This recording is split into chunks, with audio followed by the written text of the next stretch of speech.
सबसे पहले wing commander Praful Bakshi जी, आपका हम रुख करेंगे आपसे समझने की कोशिश, क्योंकि देखिए पाकिस्तान में अब तक ये कहा जा रहा था कि अल्पसंख्यक हिंदू, सिख, ये सब समुदाय जो है वो सुरक्षित नहीं है। अत्याचार की खबरें लगातार आती रहती थी, लेकिन अब देखिए वहां पर अल्पसंख्यक मुस्लिम, भले ही मुस्लिम नहीं माना जाता है, लेकिन वो कहीं ना कहीं अपने आप को कहते हैं कि वो मुस्लिम है, उन पर भी इस तरह का अत्याचार। और देखिए मस्जिद को तोड़ दिया गया। कैसी स्थिति है ये पाकिस्तान की? Thank you very much. ये जो पाकिस्तान की स्थिति का जिसका आप जिक्र कर रही हैं मैडम जी, ये स्थिति कोई नई चीज नहीं दिखाई दे रही। सारी की सारी प्रॉब्लम जो है बेसिकली पाकिस्तान की पैदाइश इस्लाम और बाकियों के साथ में जो डिफरेंसेस थे उसके कारण हुई है। कश्मीर प्रॉब्लम उसके कारण है, पाकिस्तान की सारी प्रॉब्लम। और इस्लाम भी तो शिया और मुस्लिम के कारण हुआ है। उनके आपस में इतने फैक्शंस हैं। अहमदिया उसको वो शुरू से ही नॉन मुस्लिम मान रहे थे, जैसे कि बंगाली मुस्लिमों को कहते थे कि हम इनकी नस्ल बदल देंगे, ये मुसलमान ही नहीं है। ये एटीट्यूड है बेसिकली पाकिस्तान में। मैं पाकिस्तान से आता हूं उस जगह से, मुझे पता है एग्जैक्टली जो वहां का मुसलमान है वो सोचता है कि I am the gift of मैं गॉड टू मैनकाइंड, मतलब मैं ही हूं और कोई नहीं है। ये प्रॉब्लम है सारी। तो वो कर रहे हैं, वो अहमदिया का अत्याचार करेंगे, उनके ऊपर करेंगे और बाकियों का भी करेंगे। क्रिश्चियन, सिख, हिंदू तो दूर की बात है, अपने फैक्शंस के ऊपर कर रहे हैं। ये basically Pakistan state is absolutely on a very weak wicket. वो शुरू से ही ऐसे थे। अब जो उनकी इंडस्ट्रियल डेवलपमेंट भी बिल्कुल रद्द हो गई है, उनकी सिक्योरिटी प्रॉब्लम है, चाइना घुस रहा है, दे हैव मल्टीपल प्रॉब्लम्स है उनकी।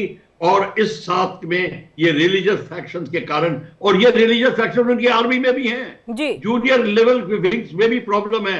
हालांकि जियाउल हक ने इनको रोकने की कोशिश करी थी, पर उसने गलती ये करी कि पूरी आर्मी को रिलीजियस बेस बना दिया था, और इसी का वो खामियाजा पाकिस्तान भुगत रहा है। और यही पाकिस्तान के पास प्रॉब्लम रहेगी। और जहां पे मैं आर्मी का नाम इसलिए ले रहा हूं कि वही लास्ट बेस्टियन है, वो भी अगर टूटने लगा पाकिस्तान कहीं का नहीं रहेगा। इस समय अहमदिया की ये प्रॉब्लम है। बिल्कुल बिल्कुल, आर्मी को कहा ही जाता है, आर्मी को कहा ही जाता है कि एक तरह से वो ढांचा है पाकिस्तान का, और उसी पर ये पाकिस्तान जो है पूरे शरीर के तौर पे खड़ा है। लेकिन देखिए यहाँ पर आर्मी की स्थिति भी क्या हो रही है। आपके पास हम यहाँ पर आएंगे ओपी तिवारी जी, और इस बात को समझने की। देखिए यहाँ पर जिस तरह से प्रफुल्ल बख्शी साहब ने ये बात कही कि चारों तरफ से घिरा हुआ है, लेकिन हमने देखा है पाकिस्तान भले ही तीन तरफ से घिरा है, टीटीपी, बलूचिस्तान, या फिर हम बात यहां पर कर ले कि अफगानिस्तान की तरफ से भी उन्हें दिक्कत आ रही है, तालिबान भी कहीं ना कहीं अटैक कर रहा है। इसके बाद ग्रूमिंग गैंग में आप शामिल हो जाते हैं, आपके देश नागरिक जो जाते हैं दूसरे देश से निकाला दे दिया जाता है, यानी कि चौतरफा आपकी बेइज्जती। इन सबके बीच में एक धर्म का झंडा आप हमेशा से बुलंद करते हैं, और इसी धर्म के आधार पर आप टेररिज्म भी फैलाते हैं, माइंड वॉश भी करते हैं, सब कुछ करते हैं। लेकिन आज उसी धर्म की इज्जत आप नहीं कर रहे हैं, आप अपने ही धर्म की इज्जत नहीं कर रहे हैं। मान लिया आपने अहमदिया समुदाय को मुस्लिम नहीं माना, लेकिन मस्जिद तो मस्जिद है ना, जहां आप इबादत करते हैं, उसे कैसे तोड़ सकते हैं आप? देखिए, अहमदिया जो है एक थोड़ा रिलेटिवली शांत प्रिय इस्लाम का एक सेक्ट है। देखिए, मैं कंटिन्यू कर रहा हूँ, इस्लाम के जो मेन सेक्ट्स हैं जी, शिया सुन्नी, तो ये देखा कि सुन्नी तो डोमिनेट करती है, तो शिया सुन्नी का भी झगड़ा काफी होता रहता है, दंगे ऑल ओवर वर्ल्ड होते रहते हैं, क्योंकि शिया जहाँ पे भी डोमिनेट करता है तो थोड़ी बहुत सिमिलरिटीज और डिफरेंसेज है, लेकिन इनके आपस में कोई तालमेल नहीं है जिससे कि शांति से रह सके। तीसरा जो अहमदिया है, ये एक छोटा सेक्ट है। पाकिस्तान में इनकी जनसंख्या अबाउट 1.5 to 2% के बीच है, करीब 40-45 लाख है। अब इस अहमदिया का जो ओरिजिन और जन्म जो हुआ था पंजाब से हुआ था, जो फिलहाल पाकिस्तान के अंदर ही है। अब इन्होंने एक अपनी तरफ से प्रोजेक्ट करने की कोशिश की थी कि एक शांति प्रिय और जो कुरान का जो अच्छा इंटरप्रिटेशन है वो लेके ये आगे बढ़ते हैं, ना कि दूसरे जिसमें बताया जाता है कि दूसरे धर्मों को हटा दो और खत्म करो। तो ये इनका एक सॉफ्ट पैकेज, मतलब मैं क्या कर रहा है, इनका अच्छा फेस है जो इस्लाम की अच्छाई का प्रोजेक्ट करते हैं, प्लस क्रिश्चियनिटी और हिंदुइज्म से भी ये अच्छा संबंध चाहते हैं, इसलिए इनकी, लेकिन जिस तरीके से इस उम्मीद की थी इसके सेट उतने बढ़े नहीं। फिलहाल ये पाकिस्तान और घाना में सबसे ज्यादा है। तो सर ये समझे, आपकी बात से, आपकी बात का इशारा इस तरफ है कि देखिए पाकिस्तान के जो मुस्लिम हैं जिस तरह से वो बाकी समुदाय के साथ उतने अच्छे ताल्लुक नहीं रखना चाहते हैं, तो ऐसे में ये माने कि इसलिए अहमदिया समुदाय को वो अलग करके रखते हैं क्योंकि उनकी आइडियोलॉजी, उनकी विचारधारा, सोच जो है वो पाकिस्तानी मुस्लिम से बिल्कुल अलग है। देखिए मैं क्या करता हूँ, बहुत अलग नहीं है तो इस्लाम ये भी, लेकिन पाकिस्तान की तो अंदर सिचुएशन है, मेरी जहां समझ है, मैं सोचता हूं कि जो वो सिचुएशन है, इंटरनल प्रॉब्लम इतनी ज्यादा है, ये एक क्रिएट करना, मेन इशू से अटेंशन पब्लिक का डाइवर्ट करना, ये भी हो सकता है। जिस तरीके से वहां कोई जनता सड़क पे आ रही है, उनको खाने पदार्थ नहीं मिल रही है, दवाइयां नहीं मिल रही हैं, और एजुकेशन सेक्टर में जहां उन्होंने एक्सपेंडिचर बिल्कुल ही कम कर दिया है, सब कुछ बंद हो गया है, तो ये लोग काफी रोड पे आ रहे हैं। अब उन्होंने एक नया इशू दे दिया कि अहमदिया भी थोड़ा इन्वॉल्व करेंगे, कि ये एक इनका एक अंडरस्टैंडिंग और इनकी एक ये प्लानिंग भी हो सकती है, ये क्रिएट करके हम थोड़ा सा अनरेस्ट और करें, बिकॉज इनके बीच में किसी को मारने में कोई हिचकिचाहट नहीं है। दो चार दंगा करेंगे, 4 लोग मरेंगे, फिर शांति होगी। तो हो सकता है कि मेन इशू खाने की प्रॉब्लम से डाइवर्ट करके इस माइनॉरिटी कुछ ब्लेम अवश्य करेंगे। अभी भले उन्होंने एक बहाना ले लिया कि 13 फीट की जमीन है, वहां पर कब्जा है, जो खुद ही हटाने के लिए तैयार थे, लेकिन उन्होंने मौका नहीं दिया। अब ये जो इनके एडमिनिस्ट्रेशन में और इनके बेसिकली क्या है, वहां पर पॉलिटिकल और मिलिट्री लीडरशिप, तो मिलिट्री लीडरशिप तो 1958 से ही शुरू हो गई है, पॉलिटिकल इंटरफेरेंस तो बहुत कम है। तो जो भी एडमिनिस्ट्रेशन है वो मिलिट्री लीडरशिप की सुनता है, और मिलिट्री लीडरशिप का जो नैरो थिंकिंग, जो नैरो है, उनकी अपने प्रति होती है, देश के आवाम, देश के लोगों के प्रति नहीं होती है। वो तो किसी चीज को अपने ऊपर से थोड़ा दबा के और डिफ्लेक्ट करने की कोशिश कर रहे हैं, बिकॉज इनकी आर्मी जो लीडरशिप में पैसे कमा रही है, वहां से सारा बिजनेस कर रही है, but at the same time war front पर हमेशा अपने मुंह की खाई है, हमेशा हारी है। ये 1947-48 हो, 65 हो, या 71 हो, या कारगिल हो, या अभी अफगानिस्तान के बॉर्डर पर हो, हर जगह इनको परेशानी झेलनी पड़ रही है, और ये कुछ सामने आके कुछ कह नहीं पा रहे, बिकॉज ये लोग एक खाली गंदी एक्टिविटी इंडिया में टेररिज्म फैलाने के लिए खाली ये इनका मेन उद्देश्य है, और उसी को कंटिन्यूअसली फॉलो करते रहते हैं। तो एक्चुअली वॉर में ये किसी को फेस नहीं कर सकते हैं, और इनका मेन अटेंशन है डाइवर्ट करना। अब इनके जैसे जनरल बाजवा साहब है, वहां पर भी आर्मी के में डिस्पैरिटी बहुत है।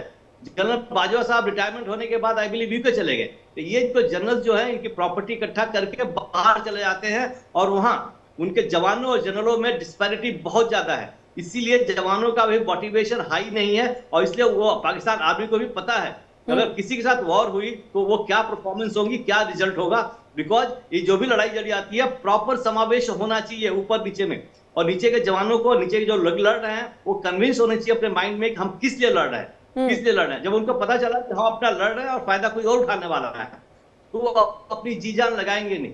यही एक मैटर करता है कि machine doesn't matter in the war, बल्कि आदमी जो उसके पीछे हैं उनका मोरल कैसा आई है, मोटिवेशन क्या है, कितने कन्विंस्ड है अपने दिमाग से कि हमें लड़ना है। ये पाकिस्तान की एक समस्या चले जा रही है। पाकिस्तान में जिस तरीके से उन्होंने, बख्शी साहब बता ही रहे थे, और भी माइनॉरिटी बहुत थी, सिख, हिंदू, क्रिश्चियन, उन्होंने करीब करीब वाइप आउट कर ही दिया।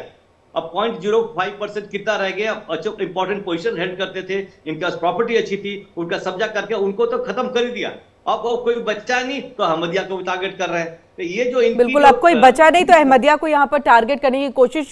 प्रफुल्ल बख्शी साहब आपके पास आएंगे। देखिए हम समझने की कोशिश की, एक तो जो बात यहाँ पर ओपी तिवारी सर कह रहे थे कि कहीं ना कहीं मेन इशू से, क्योंकि देखिए मेन इशू है किस तरह की भुखमरी है, वहाँ पर खाने के लिए नहीं है, तमाम चीज़ें हैं, उन सब से डाइवर्ट करने के लिए जो है ये अतिक्रमण का बहाना करके इस मस्जिद को गिराया गया, ताकि सारा जो आपका ध्यान है वो इस तरफ में यहाँ पर चला जाए। इवन बाकी दुनिया का ध्यान भी जो है वो मस्जिद के इसमें चला जाए कि देखिए उसको तोड़ दिया गया है, अहमदिया को ये लोग मुस्लिम नहीं मानते। तो क्या ये डाइवर्ट करने की कोशिश है? पहला सवाल एक है। इसी के साथ दूसरे सवाल का भी आप मुझे साथ में ही जवाब दे दीजिएगा कि बाकी ऐसे अगर देखा जाए तो आप दूसरे धर्म के लोगों को मुस्लिम धर्म में कन्वर्ट करने की तमाम कोशिशें करते हैं, आप लव जिहाद करा देते हैं, आप अन्य तरीके से जो है माइंड वॉश करके जो है इस्लाम जो है वो कबूल कराने की कोशिश करते हैं, लेकिन जो ऑलरेडी अपने आप को मुस्लिम मानता है, जो कि जिसका जन्म ही पंजाब में हुआ है, जो फिलहाल पाकिस्तान के अंदर में है, आप उसको ही नहीं मानते हैं। ये किस तरह का एटीट्यूड, किस तरह की विचारधारा, क्या आप सोच करके चल रहे हैं कि आप दूसरे धर्म के लोगों को कन्वर्ट करा रहे हैं, लेकिन आप जो ऑलरेडी मान रहे हैं उसको नहीं मान रहे हैं? किरण जी, आप बिल्कुल ठीक कह रही हैं। जैसे मार्शल तिवारी सर बोल रहे थे, ये एब्सोल्युटली जो बात सही अपनी जगह है, पर मेन मुद्दा ये है कि जो वर्ल्ड इस्लामिक मूवमेंट है, आईएसआईएस की जो मूवमेंट है, वो मूवमेंट सपोर्ट नहीं करती अहमदिया को, बिकॉज दे, आपने जो लास्ट वर्ड यूज किया क्वेश्चन का है, वो कन्वर्जन मांगती है कि कन्वर्जन वो स्थापित करना चाहती है, पूरी खलीफात मूवमेंट पूरी, वो कंट्रीज को भी नहीं बिलीव करती। तो वो नहीं चाहती कि वो ऐसा कोई फैक्शन आ जाए जो उनको ऐसा पीस सिखाना शुरू कर दे, उनके कामों में अड़चन डालना शुरू कर दे। पूरा जो पैसा आ रहा है पाकिस्तान में इस्लामिक फैक्शन से, वो सारा आता है basically to support terrorism, to convert others and प्रचार and spread the Islamic religion, basically उसके लिए आ रहा है। तो ये अहमदिया जैसे जो रिलीजन आते हैं बीच में, ये बिल्कुल totally against the objective of radical Islam है, इसलिए इनको कोई सहता भी नहीं है। आप ये अहमदिया वगैरह को तो अगर आप मिडिल ईस्ट में जाए तो कोई मानेगा भी नहीं। हालांकि इनके ऊपर अत्याचार वो नहीं कहते, बेसिकली ये प्रॉब्लम इंडिया में या इंडिया पाकिस्तान में, बेसिकली इंडियन सब कॉन्टिनेंट में होती है, बिकॉज यहाँ के मुसलमान जो है वो अपने आप को सबसे कट्टर बताने की कोशिश करता है। मैं बता दूं किरण जी, ये है कॉम्प्लेक्स कन्वर्टेड पीपल का, जो अपने रिलीजन को कन्वर्ट करते हैं, वो सदैव इस बात से चिंतित रहते हैं और गिल्ट फील करते हैं कि हम कन्वर्ट हैं, तो ज्यादा जोर से बोलेंगे, ज्यादा प्रचार करेंगे और ज्यादा दे विल शो, तो हम तलवार के बल पे ये बल वो सारा कुछ करेंगे, क्रिएट फॉल्ट लाइंस। और जब फॉल्ट लाइन क्रिएट होती है तो आप ताकतवर बनते, क्योंकि एक फैक्शन आपकी तरफ आ जाता है। तो ये सारा का सारा अहमदियास के ऊपर ये मामला चलता रहेगा और इसको सपोर्ट करेंगे। आप देखना बांग्लादेश में भी इसका सपोर्ट मिलेगा, इसको सपोर्ट पाकिस्तान में मिलेगा। लेकिन बेसिकली इनको बाहर से पैसा आ रहा है, ये अपना फैलाना चाहते हैं और ये कोई पीस या किसी चीज की परवाह नहीं करते। तो आप किरण जी इस बात से बिल्कुल अवगत रहिए कि हमारे को ये फेस प्रॉब्लम देखनी पड़ेगी कंटिन्यूअसली। इसको पाकिस्तान नहीं हल कर सकता, कोई रिलीजियस फैक्शन नहीं हल कर सकता, अनटिल एंड अनलेस सारा इस्लाम बैठ के चिंतन करे कि हमको क्या कदम उठाने होंगे, तब ये बात होगी, नहीं तो कुछ नहीं हो सकता है इनके बारे में। ये इनके पर अत्याचार होते रहेंगे, जहां ये खत्म हो जाएंगे वो हिंदुओं को पिकअप कर लेंगे। सर आप यहाँ पर सारे इस्लाम की बात कर रहे हैं। अगर हम देखें कि जितने भी इस्लामिक कंट्रीज है, जैसे सऊदी अरब है, अन्य जो देश है, वो कोई भी तो अहमदियास को नहीं मानते, तो इनके लिए बैठ करके बातचीत आखिर करेगा तो करेगा कौन? क्या इसके लिए इंटरनेशनल फोरम पे जाने की जरूरत पड़ेगी?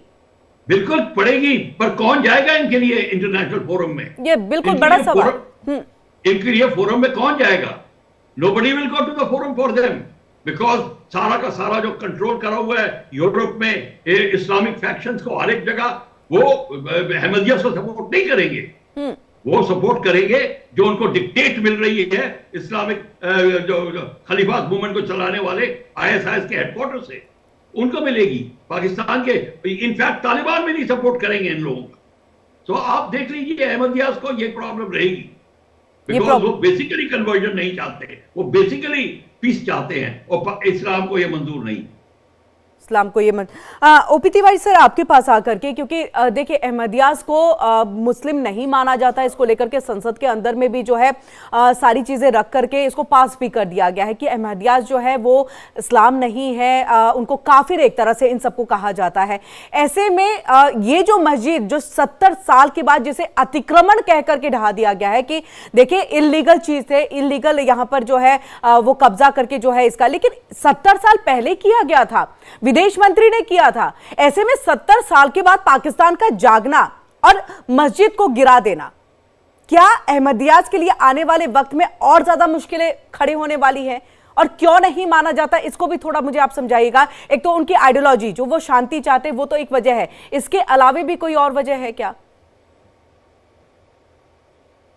देखिए अहमदिया इनके इस्लाम और पाकिस्तान के लिए कोई थ्रेट नहीं है। एक मेन, मेरे को भी पूरी जानकारी नहीं है, बट एक थोड़ा सा डिफरेंस ये है कि जो इसके फाउंडर थे अहमद, उनको माना जाता है कि वो भी गॉड के प्रॉफिट जैसे थे, जबकि शिया सुन्नी बाकी मानते थे खाली मोहम्मदी थे।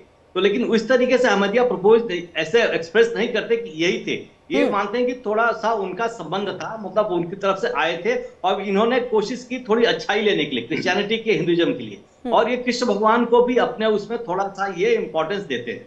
लेकिन ये पाकिस्तान के लिए कभी भी थ्रेट नहीं थे। मैं पाकिस्तान के पीछे जाने की कोशिश करूंगा। जब याकूब खान ने अमेरिका के साथ हाथ जोड़ा था और जब खूब सारे इनको मिलिट्री एड मिली थी, तो पाकिस्तान प्रोवाइडेड सभी सेक्टर, ये जॉर्डन, सऊदी अरेबिया में ये अपने एयरफोर्स के और आर्मी का यूज करते थे लोगों को फैलाने के लिए। उस स्टेज पे जॉर्डन में पैलेस्टीनियन ने काफी परेशानी की थी, तो पैलेस्टीनियन को भी किल करने में पाकिस्तान ने काफी आया था। ये बात काफी पुरानी हो गई है, लेकिन पैलेस्टीनियन को जॉर्डन में उनको भगाने के लिए, मारने में पाकिस्तान का बहुत महत्वपूर्ण कदम रहा था।